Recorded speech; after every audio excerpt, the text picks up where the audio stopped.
অনেক বড় একটি গাছ, পুরা গাছের নিচে এই হাটটি বসেছে। হাট খোলা, এই যে জায়গার নাম হলো পীরপুর হাট, দামোড়া চুয়াডাঙ্গা। অনেক বড়, মোটামুটি ভালোই হয়েছে, আগে ছোট ছিল। রাস্তার ধারে ধারে সব বসে গেছে। এই যে হাটটি,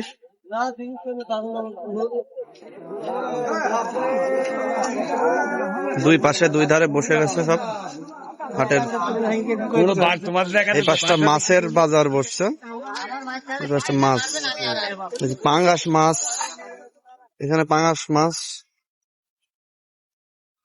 এটা কি মাছ? মাছের নাম তো জানি না। তেলাপিয়া মাছ,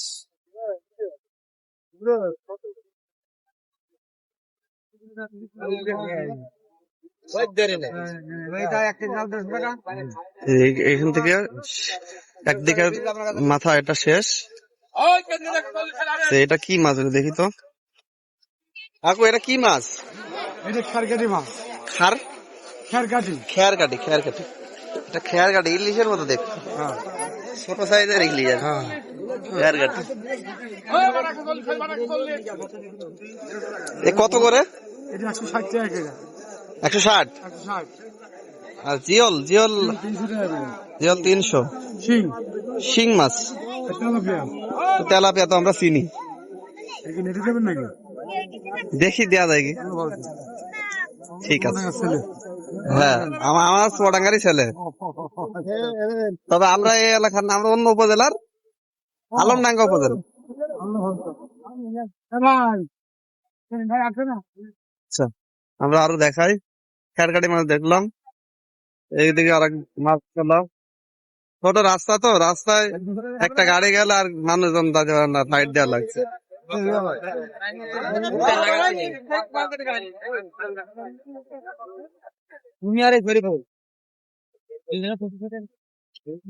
মাছের আড্ডা শেষ আমাদের।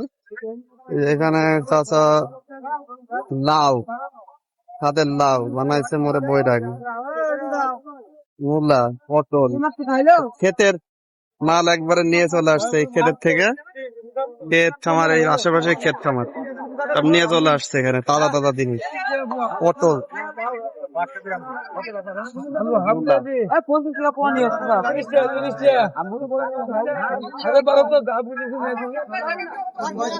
পেঁয়াজ, তুই ব্যস্ত, সর্বতলা আছে।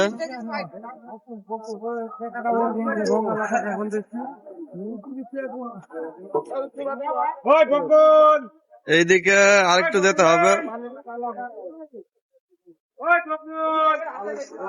এইদিকে আরো কিছু দূর আছে, যে ভাজা পোড়া বিক্রি করছে। আমাদের চুয়াডাঙ্গার বিখ্যাত বড়া ভাজা, পেঁয়াজু পাওয়া যায় এখানে। আমাদের চুয়াডাঙ্গা সব জায়গায় প্রায় এই ভাজাটা জনপ্রিয়। এদিকে আছে, খুব একটা বড় না, ছোটই মোটামুটি। রাজু ভাই বাজারে ঘুরে বেড়াচ্ছে, দেখায়। আচ্ছা, এখানে কিছু মিঠাই, মন্ডা মিঠাই বিক্রি করতেছে। মন্ডা মিঠাই, মন্ডা মিঠাইয়ের দোকান, ঠিক আছে। অনেকগুলো মন্ডা মিঠাইয়ের দোকান আছে। একটা জিলাপি, চানাচুর, এটা কি জানে ভাই? খাজা, খাজা, সিঙ্গাড়া, খাজা খালে হবে তাজা। ঠিক আছে, আমরা এতক্ষণ ছিলাম পীরপুর বাজারে। এই বট গাছ থেকেই এই বাজারে শুরু হয়েছে। এই বট গাছের নিচেই বাজারটি শুরু হয়েছে এক সময়, কোনো এক সময় হয়তো, তখন থেকে চলে আসছে।